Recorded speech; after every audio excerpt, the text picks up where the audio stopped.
नमस्ते,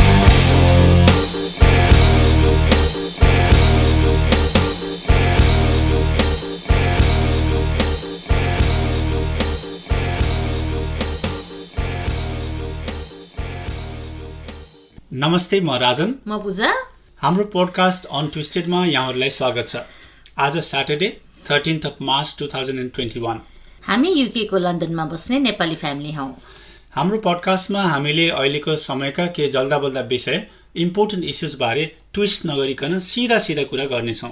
अहिलेका important news र सोशल इस्युजले एउटा साधारण फ्यामिलीको लाइफलाई कस्तो प्रभाव पार्छ, यिनै विषयलाई एड्रेस गर्ने कोसिस गर्छौँ। हामीले बोल्ने सब्जेक्टमा काम गरेको एक्सपिरियन्स भएका कुनै एक्सपर्ट गेस्टलाई पनि इन्क्लुड गर्न ट्राई गर्नेछौँ। आजको अनट्विस्टेडको विषय छ अटिजम। हाम्रो एउटा छोरा छ 10 वर्षको, उसलाई अटिजम छ। अटिजम भनेको मानिसको बौद्धिक विकास अलि ढिलो गतिमा हुने एक किसिमको न्युरोलोजिकल डिसअर्डर हो। अटिजम भएकाहरू सबैमा एकै खालको समस्या हुँदैनन्। कसैको मानसिक र बौद्धिक विकास अलि बढी हुन्छ, कसैको कम। तर सबैमा केही साझा समस्या हुन्छन्, जस्तो कि उनीहरू अरूसँग कुराकानी व्यवहार गर्नुभन्दा एक्लै आफै रमाउन मन पराउँछन्। एउटै कुरा अनेकौं पटक दोहोर्याइ गरिरहन्छन्। उनीहरूको सामाजिक अन्तर्क्रिया असाध्यै सीमित हुन्छ। अटिजम हुनेहरूको बौद्धिक क्षमता र बानी व्यवहारमा अनेकौं विविधता हुने भएकाले यसलाई अटिजम स्पेक्ट्रम डिसअर्डर ASD पनि भनिन्छ। अटिजम बारे धेरै बुझ्न अझै बाँकी छ, तर संसारभरि बच्चाहरूमा अटिजम हुने दर बढ्दो छ। यस्ता बच्चालाई स्वतन्त्र र आत्मनिर्भर बनाउन आमाबाबुका लागि ठूलै चुनौतीको विषय बनेको छ। तर बेलामै उचित सहयोग र सिक्ने वातावरण पाएमा अटिजम भएका बच्चाहरू पनि सक्षम नागरिक हुन सक्छन्। नेपालमा पनि आजभोलि अटिजम बारे चेतना बढ्न थालेको छ। समाजमा धेरैलाई यो सब्जेक्टमा खासै थाहा नभए पनि केही व्यक्तिहरूको वर्षौंको मेहनतले यो क्षेत्रमा राम्रो काम हुन थालेको छन्। यसरी नेपालमा अटिजमको विषयमा धेरै कामहरू गर्ने एकजना अग्रणी अभियानकर्ताको नाम हो सविता उप्रेती। उहाँले नेपालमा अटिजम बारे चेतना जगाउन र अटिस्टिक मानिसहरूको अधिकारलाई कानुनमा सुरक्षित गर्न धेरै अभियान चलाउनु भएको छ। साथसाथै अटिस्टिक र अरू खाले बौद्धिक अपाङ्गता भएका बालबालिकाहरूलाई उचित शिक्षा दीक्षा दिन विगत 10 वर्षदेखि special school for disabled and rehabilitation centre SSDRC नामक संस्था चलाउँदै आउनुभएको छ। आजको अनट्विस्टेडमा अब सुन्नुहोस् सविता उप्रेतीसँग पूजाले गरेको अटिजम टक।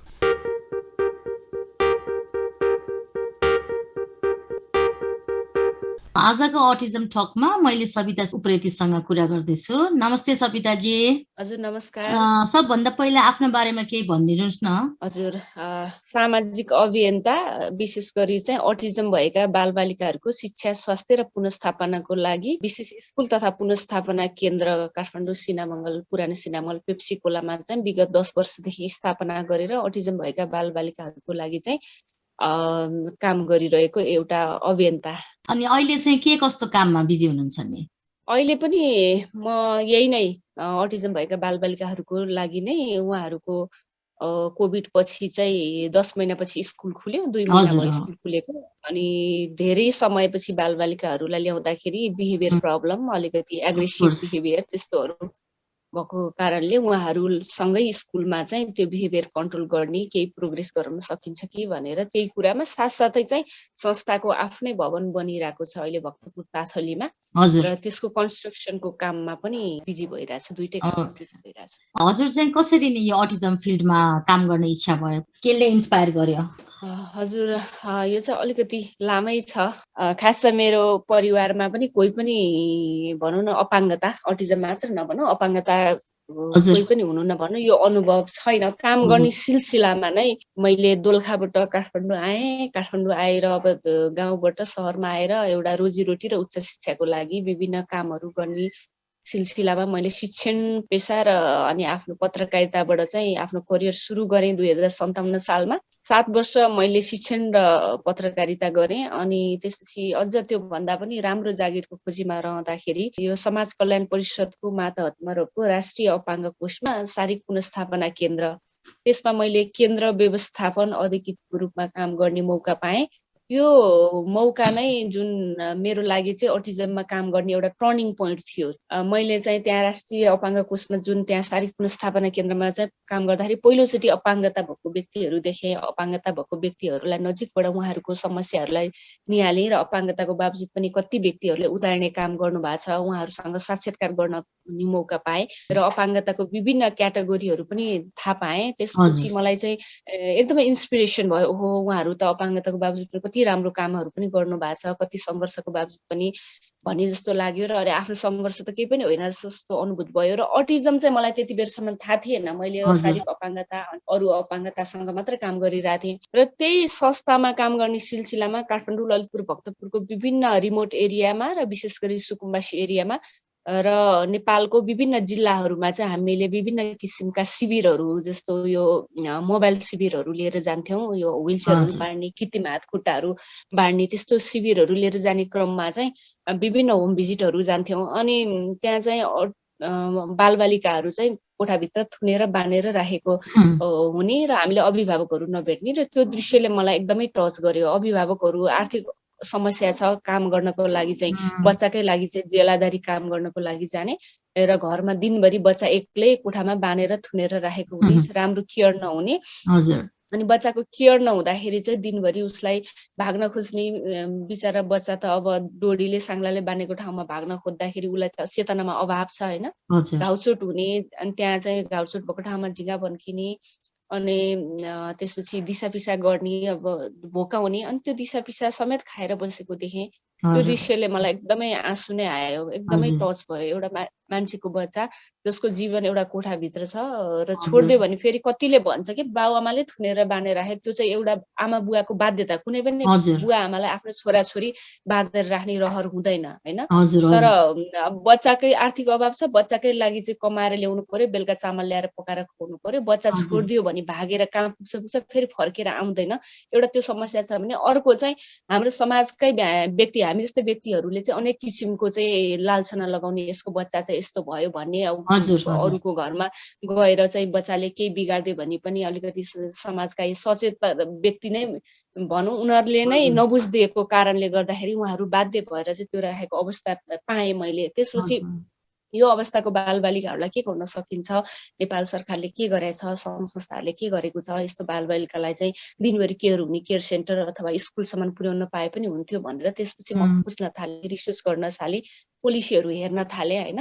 तर खासै यो क्षेत्रमा चाहिँ त्यति जसरी हुनुपर्ने रिकग्नाइज अटिजम भनेर रिकग्नाइज हुनुपर्ने त्यो पनि नभइरहेको र त्यति सरकारले पनि काम नगरिरहेको र सङ्घ संस्थाहरूले पनि यसमा त्यति काम चाहिँ उल्लेख्य रूपमा गरेको चाहिँ मैले पाइनँ। अनि म अटिजमको बारेमा आफै सेल्फ स्टडी गर्न थालेँ, गुगल्सबाट सिक्न थालेँ, बच्चाहरूको बारेमा हेर्न थालेँ।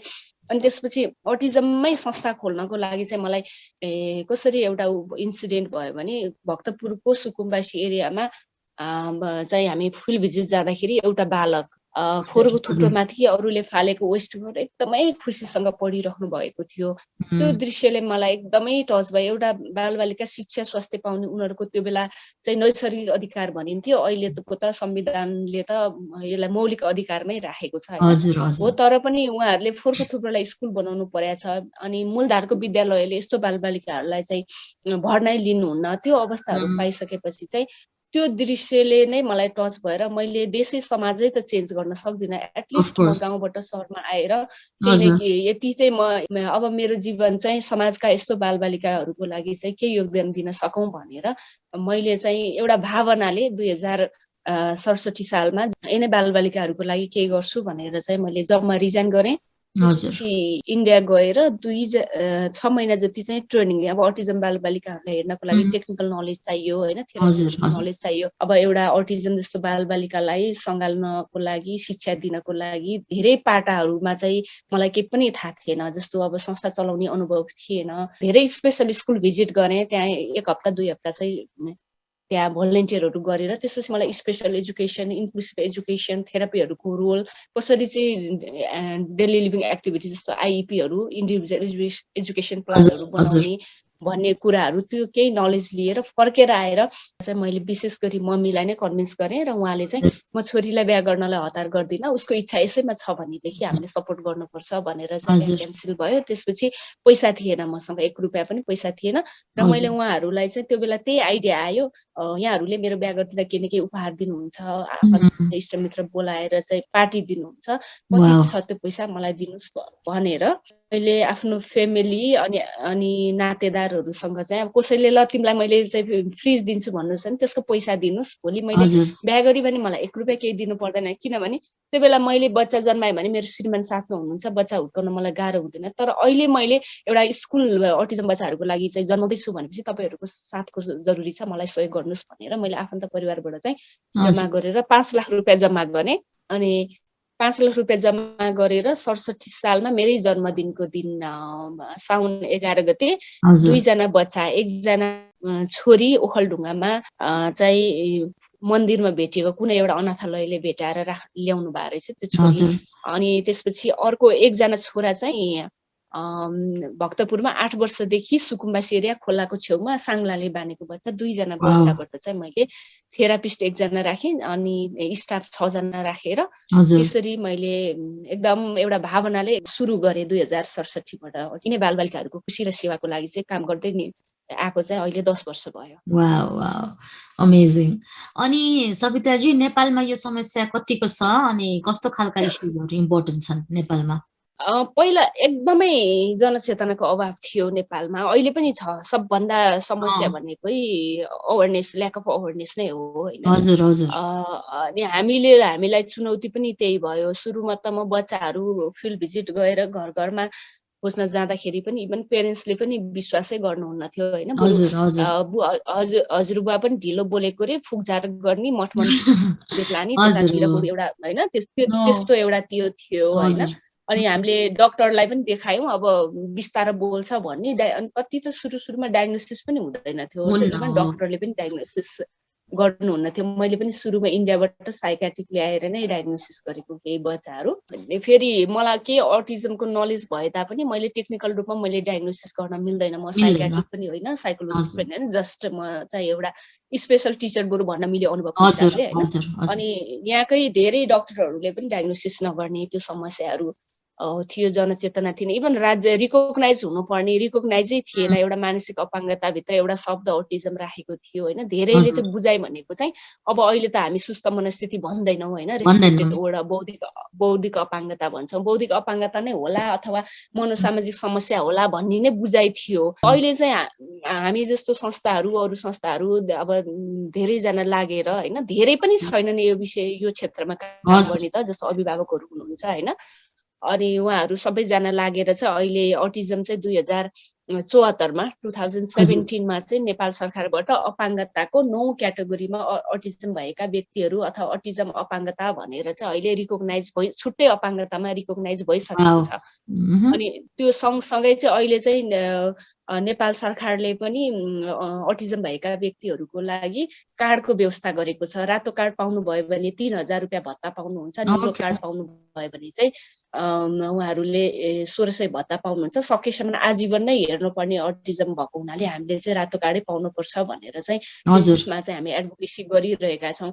एक लेभलमा पोलिसी लेभलमा चाहिँ अहिले अटिजमको सुनवाई भइसकेको छ। हामीसँग करिकुलम, स्पेसल स्कुल चलाएको थियो, हामीसँग करिकुलम जस्तो इन्डिभिजुअल एजुकेसन प्लानको फर्मेट हामीले बनाएको छौँ। त्यो गभर्मेन्टबाट एप्रुभ थिएन, अहिले चाहिँ गभर्मेन्टबाट पाठ्यक्रमहरू बन्ने, टिचर ट्रेनिङहरूको प्याकेजहरू बन्ने, त्यो सबै भएको छ। त्यो चाहिँ त्यसमा चाहिँ अब हामी आफै हाम्रो संस्था एसएसडिआरसी र म आफै पनि एक्सपर्टको रूपमा बसेर काम गरेको छौँ। अनि शिक्षा ऐनमा पनि आइसकेको छ। अहिले अटिजम भएका बालबालिकाहरूले चाहिँ आवश्यकता अनुसारको शिक्षा, विशेष शिक्षा हुन्छ कि समाज शिक्षा हुन्छ, उहाँले निशुल्कै पाउनुपर्छ भनेर त्यो पनि पहिलो कुरा त रिकग्नाइज हुनु पर्यो, अनि पोलिसी बन्नु पर्यो, अनि गभर्मेन्टलाई हामीले ढोका ढकढक्नु पर्यो। त्यो पार्टमा चाहिँ अहिले हामीले काम गरिसकेका छौँ, धेरै काम भएको छ। तर स्टिल के छ भनेदेखि इम्प्लिमेन्टेसन चाहिँ एकदमै फितलो छ। अब हजुर कार्ड पाउन कति समस्या छ। हामीले अब काठमाडौँको कुरा मात्र नगरौँ, अब मैले त हजुर अटिजम नेपालभरिकै अटिजम बच्चाहरूको समस्याको विषयमा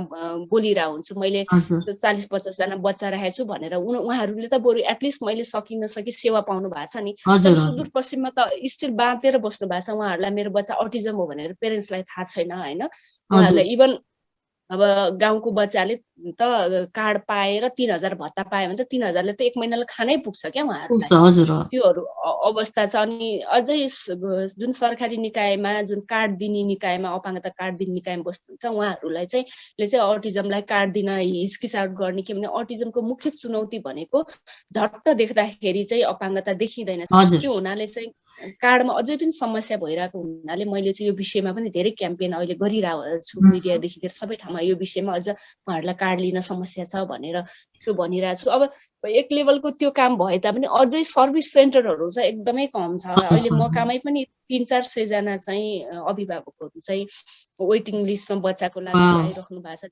दिनमा 15-20 जना त हामीले काउन्सिलिङ गर्ने गरिरहेको छौँ। र अर्को चाहिँ जनचेतनाको लेभल चाहिँ पहिला अलि लुकाउनु हुन्थ्यो होइन, अहिले चाहिँ अलि अभिभावकले पनि निकाल्न थाल्नु भएको छ। त्यो चाहिँ एउटा राम्रो पक्ष जस्तो लाग्छ मलाई।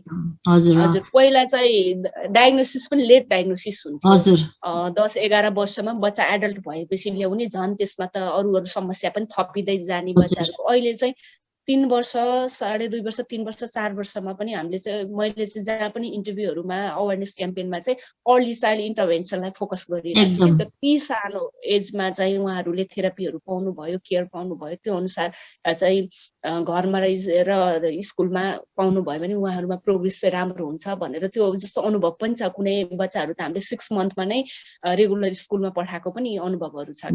त्यो हुनाले चाहिँ अनि अहिले चाहिँ मैले चाहिँ त्यसमा बढी चाहिँ भनिरहेको हुन्छु। अनि अहिले धेरैजना हजुरको इन्टरभ्यूबाट हामीले थाहा पायौँ, फेसबुकबाट थाहा पायौँ, खुसी पनि लाग्छ। एटलिस्ट हामीले पेरेन्ट्सलाई ट्रेनिङ काउन्सिलिङ दिएर घरमै पनि बच्चालाई इन्गेज गराउन सक्यो भने त्यो छ। र त्यो छ। र गाउँको अझै अब हामी त सहर केन्द्रित सञ्चालन भइरहेछौँ होइन, सेवाको हिसाबमा चाहिँ। अनि यस्तो बिदाको बेलामा, यस्तो भ्याकेसनहरूमा पनि म चाहिँ घर जान्न कि सुदूरपश्चिम पूर्व कता कता हुन्छ अटिजम अवेरनेस क्याम्पेन लिएर जान्छु। अनि त्यहाँ चाहिँ कतिजना पेरेन्ट्सलाई अटिजम अझै थाहा छैन। यो चाहिँ अब एउटा संस्था, एउटा व्यक्तिले त सबै गर्छु भन्ने सम्भवित होइन। समाजलाई आफूले सक्ने र राज्यको ढोका ढल्काउने हो। बढी चाहिँ मैले राज्यको ढोका ढल्काउनेमै एटलिस्ट उहाँहरूले एउटा सूचना जारी गरिदियो भने पनि देशभरि पुग्छ। हामीले त गएर एउटा प्रोग्राममा 150-200 जनालाई अवेर गर्ने हो। त्यो हुनाले अझ बढी यसमा चाहिँ राज्य लाग्नुपर्छ भनेर त्यसरी चाहिँ अहिलेको अवस्था चाहिँ त्यस्तो छ अटिजम। अनि प्यारेन्ट्सले मेरो छोरा या छोरीलाई अटिजम हुन सक्छ कि भनेर कसरी थाहा पाउने नि?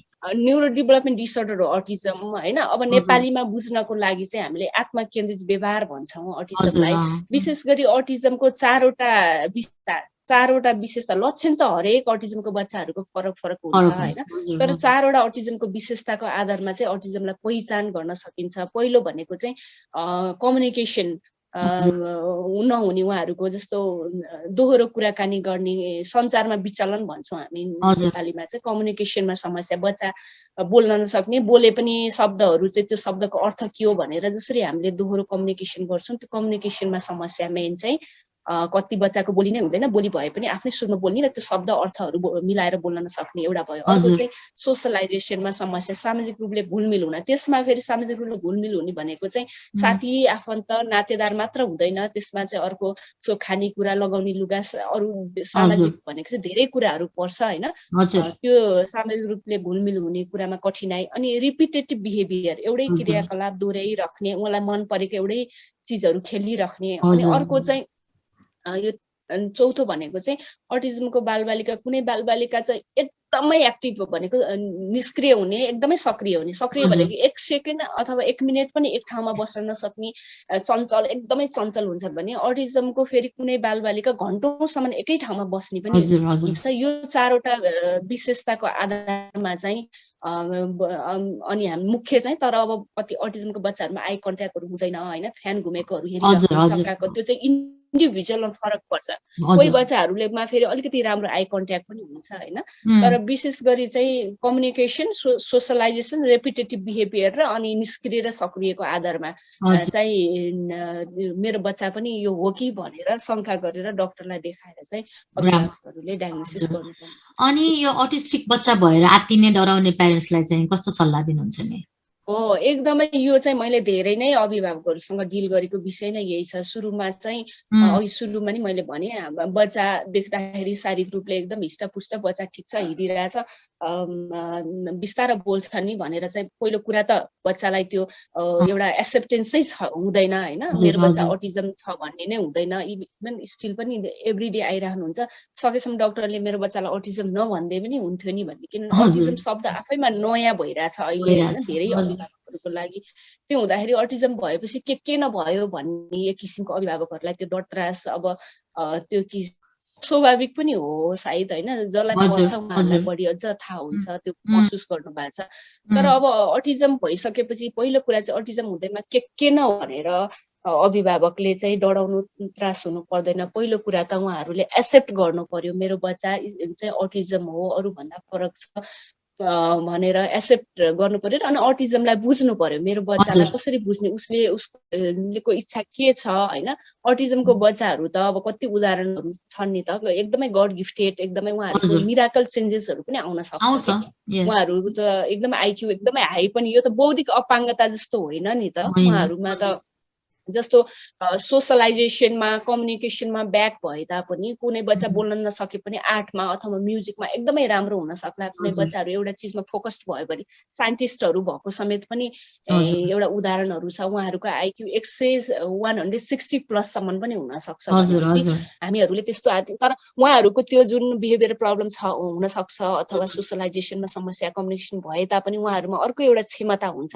हामीले त्यो चिजहरूलाई पनि सँगसँगै लगेर उहाँहरूमा भएको क्षमताहरूलाई चाहिँ हामीले के छ त भनेर त्यसमा हामीले फोकस गर्यो भने उहाँहरूले धेरै राम्रो पनि गर्न सक्नुहुन्छ। त्यो हुनाले चाहिँ हामीले त्यसरी आत्तिहाल्नु पर्दैन, बरु जति सक्दो चाँडो चाहिँ अटिजमको बारेमा बुझेर तालिमहरू लिएर घरमा पनि तालिम गराउने र थेरापीहरू गराउने। स्पेसल त्यही पनि अटिजम पनि फेरि प्रत्येक बच्चाहरू फरक फरक हुन्छ।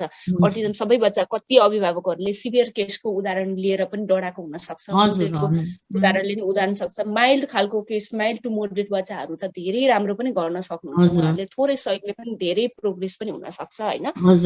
त्यो हुनाले चाहिँ समयमा नै बरु अर्ली चाइल्ड इन्टरभेन्सनमा फोकस गरेर बच्चालाई चाहिँ अलिकति टाइम दिएर आफूले पनि तालिम लिएर बच्चालाई पनि घरमा पनि स्कुलमा पनि थेरापी पनि गराउनु भयो भनेदेखि चाहिँ बच्चाको धेरै नै राम्रो उहाँहरू आत्मनिर्भर बन्न सक्नुहुन्छ। त्यति मात्र होइन, आफ्नो परिवारको नाम र समाज देशको नामै राख्न सक्नुहुन्छ भन्छु मैले आफ्नै अनुभवले पनि। एकजना बाबु हाम्रो आदेशराज काफ्लेले अस्ट्रेलिया गएर उहाँले 115वटा देशमा चाहिँ सक्सेस स्टोरी प्रेजेन्टेसन गर्नुभएको। हजुर, अनि उहाँहरूले स्पेसल ओलम्पिकमा 195वटा देशमा गएर, इभन हाम्रो नेपालीहरू ओलम्पिकमै पार्टिसिपेट हुन पाएको छैन। स्पेसल ओलम्पिक अबुधाबी दुबईमा गएर अलिसा छोरी र आदेश बाबुले त उहाँहरूले सिल्भर मेडल र ब्रोन्जी मेडल पनि लिएर आउनु भएको थियो होइन। उहाँहरूबाट ठुलो एक्सपेक्टेसन चाहिँ राख्ने होइन, सानो प्रोग्रेसबाट पनि हामी धेरै खुसी हुने। फेरि ठुलो एक्सपेक्टेसन राख्दाखेरि हामीलाई त्यो एक्सपेक्ट मिट नहुँदाखेरि चाहिँ एकदमै हट हुन्छ फेरि एज अ प्यारेन्ट्स होइन। तर सानो कुरामा खुसी हुन सक्यो। उहाँहरूको त्यो जुन असामान्य बिहेभियर प्रब्लमहरू, त्यो सोसलाइज समस्याहरूलाई पनि हामीले चाहिँ स्वीकारेर त्यसलाई चाहिँ यो चाहिँ उहाँहरूको विशेषता नै हो नि भनेर पहिलो कुरा प्यारेन्ट्सले चाहिँ पोजिटिभ एउटा आफूलाई चाहिँ भाइब्रेसन ल्याएर बच्चालाई त्यही अनुसार केयर गर्यो भने चाहिँ एकदमै राम्रो हुन्छ भनेर चाहिँ म प्यारेन्ट्सहरूलाई भन्न चाहन्छु। अनि एउटा इम्पोर्टेन्ट क्वेसन, नेपालमा यो नर्मल बच्चा भन्दा अलिक डिफ्रेन्ट बिहेभियर देखाउने बच्चालाई हेर्ने नजर कस्तो छ अनि स्पेसल निड्स भएका मान्छेहरूलाई कस्तो ट्रिट गर्छन्? हजुर, पक्कै पनि अहिले नेपालमा चाहिँ जुन परिवारलाई परेको छ त्यो परिवारलाई चाहिँ साथीभाइ इष्टमित्रहरूले पनि यसको बच्चा यस्तो भयो भन्ने, इभन अब अहिले हाम्रो धेरै अभिभावकहरूले पनि भन्नुहुन्छ, आफन्त नातेदारहरूले पनि बच्चा यसको यस्तो छ, चकचके छ, यसको बच्चाले सामान बिगार्छ अथवा यसको बच्चाले हल्ला गर्छ भनेर पार्टीहरूमा पनि नबोलाउने, हामी अहिले आइसोलेट भएको पनि महसुस हुन्छ भन्नुहुन्छ के अभिभावकहरूले। अनि कतिले त अब यसको परिवारमा यस्तो अलिकति एक्सेप्टेन्स, त्यो मेन नेपालमा भएको चाहिँ चाहिँ हजुर अभिभावकहरूलाई गाह्रो भएको नै हाम्रो समाजका हामी जस्तो व्यक्तिहरूले गर्दा चाहिँ बच्चा र अभिभावकलाई गाह्रो भएको जस्तो लाग्छ क्या। एकदम उहाँहरूले नै हजुर हेरिदिने दृष्टिकोण नै फरक हो। जस्तो मैले कति ठाउँमा भनि पनि रहेको हुन्छु, मैले बाबुलाई अस्ट्रेलिया लिएर जाँदाखेरि मलाई त एक किसिमले गाह्रै हुन्थ्यो नि त इन्टरनेसनल हजुर फ्लाइटमा। हजुर हजुर एयरपोर्टमा चाहिँ उहाँ चाहिँ त्यो जुन एस्कुलेटर चढ्दाखेरि एयरपोर्टमा यति मान्छेले फर्की हेरे कि उसलाई त त्यो एकदमै गाह्रो भयो। रातो पिरो अनुहार बनायो कि बाबुले। हजुर मलाई त त्यहाँ अब उसले अरू बिहेभियर देखाइदिनु होला भनेर कस्तो कठिन भएको थियो। जब नि म अस्ट्रेलिया गएँ, अस्ट्रेलियामा गइसकेपछि 5 तला माथि चाहिँ हाम्रो कन्फरेन्स हल थियो।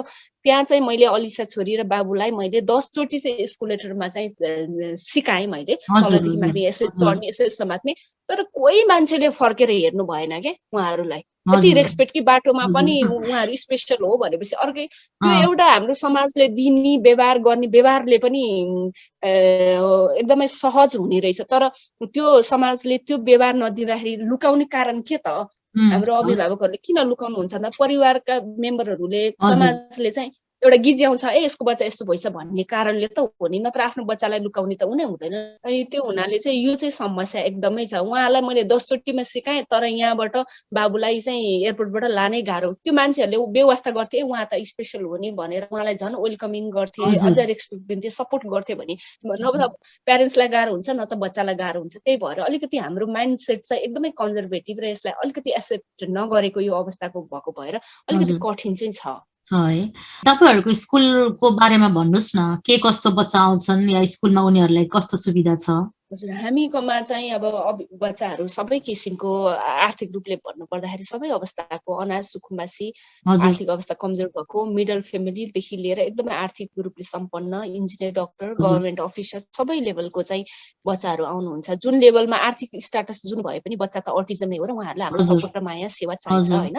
अहिले चाहिँ हाम्रो नियमित सहयोग भनेर त्यस्तो नेपाल सरकारले अथवा ठुलो एउटा डोनर एजेन्सीले सहयोग चाहिँ गरेको छैन। हजुर नेपाली दाजुभाइ दिदीबहिनी स्वदेश तथा विदेशमा हुने उहाँहरूले जसले संस्था भिजिट गर्नुहुन्छ, जसले हाम्रो काम हेर्नु हजुर भएको छ, उहाँहरूले चाहिँ आफ्नो गाँस काटेर सहयोग गर्नु भएको छ। अनि अभिभावकहरू पनि आर्थिक रूपले हामीले चाहिँ यो फी भनेर चाहिँ एजुकेसन चार्ज लिँदैनौँ हामीले। अहिले हजुर 50 हजुर जना बच्चा हुनुहुन्छ, उहाँहरू सबैलाई हामीले निःशुल्क, तर अँ, थेरापी चार्जहरू चाहिँ सक्ने पेरेन्ट्सहरूलाई हजुर चाहिँ कन्ट्रिब्युट गर्नुहोस् होइन। हामीले अरूले डोनेसन गर्नुहुन्छ भने आफ्नो बच्चा हुनुहुन्छ र आर्थिक रूपले अलिक सक्षम हुनुहुन्छ भने हजुर संस्थालाई सहयोग हुन्छ भनेर अभिभावकहरूले चाहिँ त्यही 10 to 15 पेरेन्ट्सहरूले चाहिँ थेरापीको कस्ट गर्नुहुन्छ। अरू चाहिँ हामीले हजुर बच्चाहरूलाई चाहिँ हामीले लेभल अनुसार राखेका छौँ। अनि जस्तो वाह, एडल्ट भइसकेपछि चाहिँ हामीले किशोर किशोरीहरूलाई चाहिँ पहिला प्री भोकेसनल त्यसपछि भोकेसनल ट्रेनिङ गराउँछ र भोकेसनल हजुर ट्रेनिङबाट चाहिँ इन्क्लुसिभ सेटअपमा अभिभावकहरू जो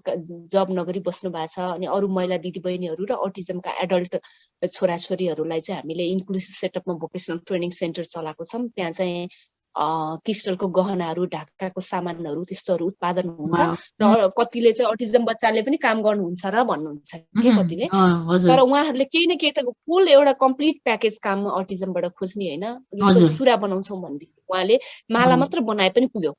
प्याकिङ हजुर अब खादामा उहाँहरूले मिसिन चलाउन सक्नुहुन्न, तर कटिङ गरे नि भयो, प्याकिङ मात्र गर्दै पनि भयो हजुर होइन। जे गर्नुहुन्छ त्यसमा हजुर हामीले इन्भल्भ गराउँछौँ र बाँकी अरू काम चाहिँ अरू सहयोगीहरूले गर्नुहुन्छ र त्यो वाह, उत्पादन भएको चिजहरू चाहिँ त्यहाँ रोजगार पनि पाउनु भयो होइन उहाँहरूले। हजुर अनि हजुर त्यसपछि त्यसबाट बिक्री भएको नाफाबाट चाहिँ हामीले किचन खर्चमा गरेर त्यसरी थोपा थोपा गरेर चाहिँ आर्थिक रूपले चाहिँ एकदमै भनौँ न कठिनसँग नै हजुर विगतदेखि अहिलेसम्म हामी सञ्चालन गरिरहेका छौँ। वाह, हामीलाई मेन समस्या भनेको घर, किनभने हजुर घरै नपाउने अटिजम बच्चाले झ्याल फुटाउँछन् ऊ गर्छन् भनेर हजुर घर हजुर हुनु स्वाभाविक हो होइन। एक किसिमले हजुर बच्चाहरूको त्यो बिहेभियर हामीले बुझाएको छौँ, प्यारेन्ट्सले बुझाएको छौँ, अरूले त बुझ्दिँदैन नि त। हजुर अनि त्यो हुनाले चाहिँ घरहरू पाउन एकदमै कठिन हुने। अनि हल्ला भयो, यसो झ्याल स्याल फुटायो, टोयलेटमा चाहिँ अब हजुर बेसिनहरू बिग्रियो भनेदेखि अनि घरबेटीहरूको चाहिँ कम्प्लेनहरू भइराख्ने। अनि त्यो हजुर हुनाले चाहिँ हामीलाई आफ्नै भवनको एकदमै जरुरी भयो।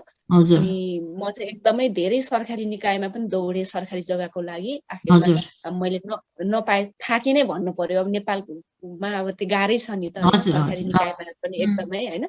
त्यो भएपछि अनि मैले आफैले थाकेर अनि एउटा इटा अभियान भनेर स्वदेश तथा विदेशमा भएको नेपालीहरूको सहयोगबाट चाहिँ हामीले केही रकम जुटाएर भक्तपुर हजुर काँक्रीमा जग्गा लियौँ 2.5 वर्ष अगाडि जग्गा लियौँ अनि जग्गा लिइसकेपछि हामीलाई फेरि अटिजम स्कुलको लागि भनेर चाहिँ एउटा इटा अभियान भनेर अभियान सञ्चालन गर्यौँ र अनि त्यस अभियानमा चाहिँ एनआरएन अस्ट्रेलियाले चाहिँ मलाई अस्ट्रेलियामै बोलाएर 4वटा स्टेटमा चाहिँ फन्ड रेजिङ डिनर गर्नुभयो र त्यहाँ राम्रै फन्डहरू कलेक्सन भयो र नेपालीहरू जसले फेसबुकबाट थाहा पाउनुहुन्छ उहाँहरूले स्वदेश तथा विदेशमा भएको आफ्नो नेटवर्कको अभिभावकहरू सबैले चाहिँ सपोर्टहरू गर्नुभयो र त्यो स्टार्ट गरेपछि फेरि प्रारम्भ भन्ने संस्थालाई चाहिँ हामीले प्रपोजल दिएको थियौँ उहाँहरूले सिङ्गापुर रेड क्रसलाई चाहिँ प्रपोज गरेर सिङ्गापुर रेड क्रसले पनि हामीलाई चाहिँ एक तला भवन बनाउनुको लागि चाहिँ यो लकडाउनको टाइममा चाहिँ सबभन्दा उपलब्धि भनेको मैले चाहिँ एकदम फ्रन्ट लाइनमै बसेर एकदमै त्यो हामीले चाहिँ यहाँको सिडिओ साहब प्रहरीहरूलाई पनि रिक्वेस्ट गरेर सामानहरू झारेर हामीले कन्स्ट्रक्सनहरू गर्यौँ एक तला बनिसक्यो अहिले चाहिँ 6 कोठाको बनिसक्यो तर अब हामीसँग फन्ड चाहिँ पर्याप्त नभएको कारणले गर्दाखेरि अरू क्लासरुमहरू बनाउन सकेनौँ र अहिले चाहिँ केही मिसन रिपिट नेपालको केही सहयोग त्यो पनि युएसमा बस्नु भएको नेपालीहरूको टिम हो त्यो पनि र अनि अरू चाहिँ मैले अलिकति यो न्यू स्टेसनबाट चाहिँ आफ्नै भवनमा सिफ्ट गर्ने भनेर नपुगेको भएर भाडा तिरिरहनु भन्दा त भनेर अनि मैले केही लोन पनि लिएर अहिले फेरि कन्स्ट्रक्सनहरू क्लासरुम चाहिँ भइरहेको छ अब वैशाखमा चाहिँ न्यू स्टेसनमा चाहिँ आफ्नै भवनमा भक्तपुर शाखा भनेर दर्ता गरेका छौँ हामीले अहिले छुट्टै यो चाहिँ भक्तपुर शाखा हुन्छ र फेरि हाम्रो पेप्सी कोलामा हो अहिले केन्द्रीय कार्यालय र गोठाटारमा पनि भर्खरै मात्र हामीले 2 रोपनी जग्गा चाहिँ 10 वर्षको लागि एकजना दाताले चाहिँ जुन उहाँ चाहिँ अटिजमको प्यारेन्ट्सै हो हैन एडल्ट भयो एडल्ट प्यारेन्ट्स सुरेश पुडा सैनी र लीला पुडा सैनी भन्ने उहाँहरूको गोठाटारमा जग्गा रहेछ उहाँहरूले चाहिँ सानोमा मेरो छोरीले चाहिँ अटिजम स्कुलमा सेवा पाएको भए केही इम्प्रुभ हुन्थ्यो होला अब उसको इम्प्रुभ हुँदैन उता 50-52 वर्ष भइसक्यो एटलिस्ट अरू बच्चाहरूले स्कुलमा सेवा पाउनुहुन्छ भनेर उहाँहरूले चाहिँ निःशुल्क हामीलाई 10 वर्षको लागि अहिले त्यो ल्यान्ड दिनुभएको छ र हामीले पहिला भक्तपुरमा चाहिँ बच्चाहरू सिफ्ट गरिसकेपछि अनि फेरि गोठाटारमा पनि हामीले चाहिँ कतै फन्डहरू चाहिँ जुटाएर कक्षा कोठा बनाएर काठमाडौँ गोठाटारमा 50 जना बच्चा र भक्तपुरमा 50 जना बच्चा गरेर 100 जना बच्चाहरूलाई सेवा दिने र अटिजमको research centre training centre develop गर्ने भनेर चाहिँ एउटा ठुलो प्लान लिएर म अगाडि बढिरहेको छु अब पक्कै पनि सबैजनाको साथ सहयोग आशीर्वाद पाए भने बालबालिका सेवा पाउनुहुन्छ। यस्ता स्कुल नेपालमा कति छन् अनि सरकारबाट के हेल्प पाउनुहुन्छ?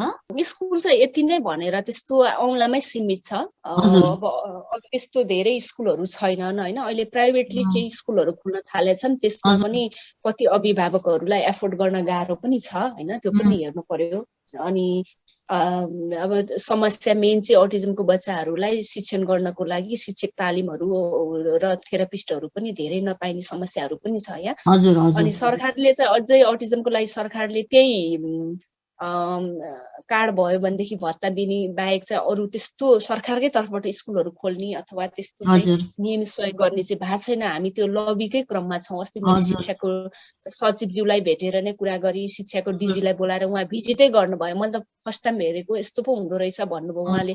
त्यस पोजिटिभ चाहिँ दिनुभएको छ, पोजिटिभ रेस्पोन्स चाहिँ। मैले त अटिजम त थाहा नै थिएन, यस्तो विषयलाई त सपोर्ट गर्नुपर्छ त, अपाङ्गता भन्दा झनै जटिल हो नि भनेर उहाँले चाहिँ एकदमै बच्चाहरू हेरेर भिजिट गरेर जानुभएको छ। हामीले सरकारी निकायका मन्त्रीज्यूदेखि लिएर सचिवज्यूहरू सबैजना, सबै मन्त्रालयका प्रदेश सरकारदेखि लिएर सबै जानकार हुनुहुन्छ हामीहरूको कामबाट। अटिजमको विषयमा पनि जानकार हुनुहुन्छ हैन।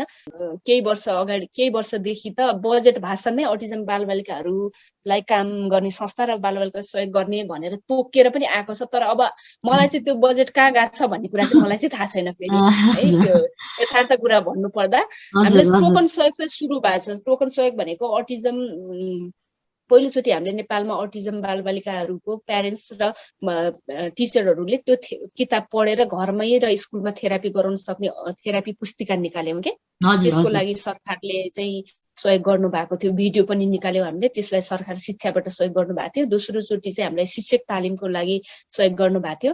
र बरु यो लकडाउनको बेलामा प्रदेश सरकारले चाहिँ विभिन्न जिल्लाहरूमा अटिजम सचेतना कार्यक्रम, शिक्षक तालिमको लागि र अटिजमका बालबालिकाको भोकेसनल ट्रेनिङको लागि प्रदेश सरकारले चाहिँ सहयोग गरेको थियो। टोकन सहयोग चाहिँ सुरु चाहिँ भएको छ, त्यसलाई पनि म पोजिटिभ रूपमा लिन्छु। अनि त्यही अब अभिभावकहरूको नेटवर्कहरू बनाएर उहाँहरूले डे केयर सेन्टरहरू त्यस्तोरी चाहिँ सुरुहरू भएको छ। तर जसरी चाहिँ हुनुपर्ने त्यसरी चाहिँ भइसकेको छैन। अझै धेरै स्कुलहरू छैन, वेटिङमै धेरै बस्नुपर्ने होइन। अब इभन मकामै 300-400 जना वेटिङ छन् भने अन्त पनि सायद होला नि होइन, त्यो अवस्था चाहिँ छ। अनि तपाईँलाई आफ्नो काममा कस्तो सपोर्ट चाहिएको छ? अटिजम भएका बच्चाहरूको लाइफ इम्प्रुभ गर्न के गर्न पर्ला जस्तो लाग्छ? विशेष त यो त सरकारले नै यसको लागि चाहिँ सबै गरिदिनु पर्छ होइन। हामीहरूले त एउटा ढोका ढकढक्याउने एउटा साइड मात्र गर्ने हो। सरकारले नै निशुल्क शिक्षा, निशुल्क अब यस्तो छ, शिक्षा भनेपछि शिक्षा मन्त्रालयले हेर्छ, स्वास्थ्य थेरापीको पार्ट स्वास्थ्य मन्त्रालयमा पर्छ, स्वास्थ्यले शिक्षालाई हेर्दैन। अनि यो हामीलाई त यो मन्त्रालय बिचै इन्टरलिङ्क भएर सहयोग हुनु पर्यो कि। अब जस्तो अब थेरापी हामीले शिक्षा, अब जस्तो हामी उसमा गयो भने स्वास्थ्यमा गयो भने हामी शिक्षा हेर्दैनौँ, शिक्षामा भयो भने हामी तर थेरापी र स्पेसल एजुकेसन भनेको बच्चाले एबिसिडी पढ्ने एजुकेसन भन्ने बुझिरहेछन् क्या उनीहरू। बच्चाले सेल्फ केयर गर्न सके हुँदैन, टोयलेटिङ ट्रेनिङदेखि लिएर हो त्योमा फोकस गर्नुपर्नेमा त्यसमा त थेरापीको रोल, सेन्सरी थेरापी लगायत स्पिच थेरापी, अब विभिन्न किसिमका एबिए थेरापी, अकुपेसन, सबैको इन्टरकनेक्सन, सबैको चाहिँ सपोर्टबाट बच्चाहरूको इम्प्रुभमेन्ट हुन्छ। अब शिक्षाले सोचिरहेको हुन्छ बच्चाले कलम समातेर एबिसिडी लेख्ने भनेर, उता स्वास्थ्यले बुझाइ नै अझै छैन क्या। त्यो हुनाले चाहिँ अब यो सबै बुझेर चाहिँ अब जस्तो हामी जस्तो काम गरेकोलाई चाहिँ एटलिस्ट आर्थिक भार भएन भने त अझ धेरै काम गर्न सक्छौँ नि त। अब म चाहिँ स्टाफलाई तलब दिने कसरी भन्ने, बच्चालाई चाहिँ ल अब क्वालिटी एजुकेसनको लागि चाहिँ मटेरियल्सहरू उत्पादन गर्ने कसरी भनेर त्यहीतिर एटलिस्ट मेरो 10तिर चल्ने दिमाग त बच्चाहरूको अझ राम्रो प्रोग्रेस गर्नको लागि चाहिँ मात्र चल्थ्यो नि त। फन्ड रेजिङ पनि आफै गर्ने भनेको छ, उताबाट चाहिँ स्टाफलाई पनि ट्रेनिङ पनि आफै भनेको छ, प्यारेन्ट्सलाई काउन्सिलिङ भनेको एक त मेन पावर पनि गभर्मेन्टले उत्पादन गर्नु पर्यो होइन। अहिले शिक्षक कोटाहरू दिनु पर्यो, हाम्रो ट्रेनिङको पार्टमा हाम्रो नलेज सेयरिङ हामी गरौँला त्यो। र फन्डिङमा पनि अरू बच्चालाई भन्दा अरू भनेको अब सबैलाई सहयोग त चाहिन्छ, तर अरू भन्दाखेरि यो अवस्थाको बालबालिकाहरूलाई चाहिँ सहयोग चाहिँ अलिकति बढी चाहिँ एकदम सिरियस भएर सरकारले छुट्यायो भनेदेखि हामी काम गर्नेहरूलाई पनि अझ धेरै काम गर्न सक्थ्यौँ जस्तो लाग्छ।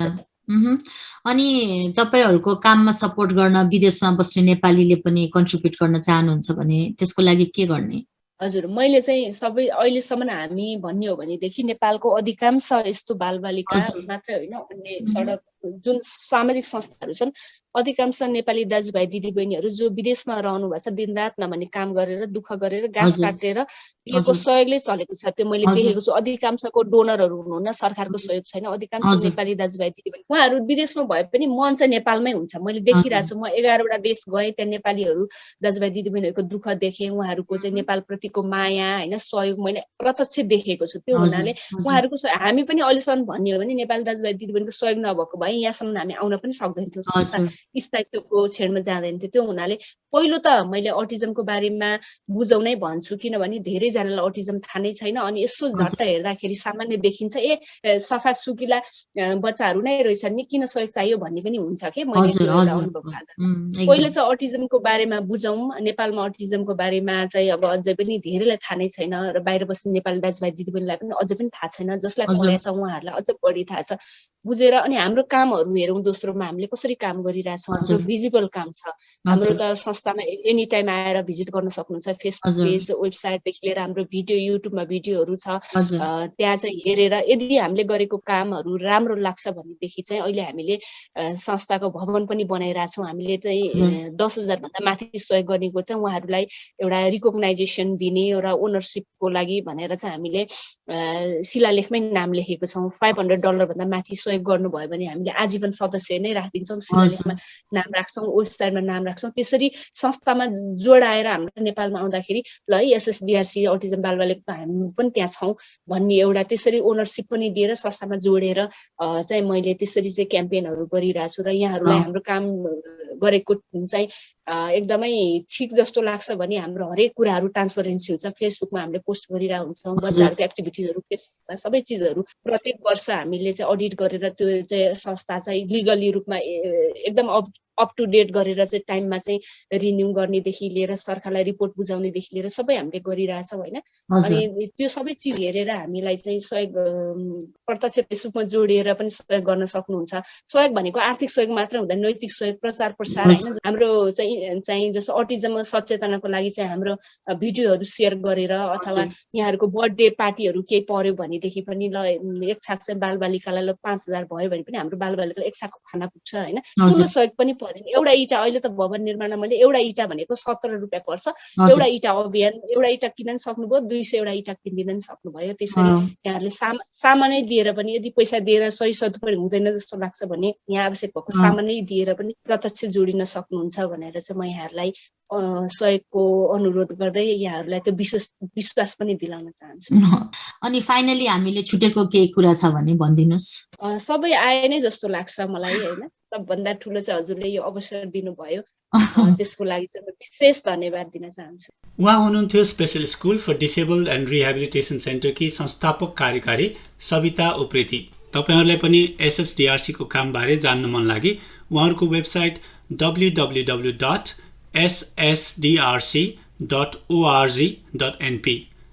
ssdrc.org.np ब्राउज गर्न सक्नुहुनेछ। साथै SSDRC नेपालको सोशल मिडिया पेजहरू फलो गर्न सक्नुहुनेछ। आजलाई अनट्विस्टेड यति नै। हाम्रो पडकास्ट इन्ट्रेस्टिङ लागेमा आफ्ना साथीभाइ परिवारहरूसँग सेयर गर्नु पनि नभुल्नुहोला। अनट्विस्टेडमा अर्को नयाँ सब्जेक्ट लिएर छिट्टै आउनेछौँ। त्यति बेलासम्म thank you very much for tuning in. यहाँहरूको समय सुखद रहोस्।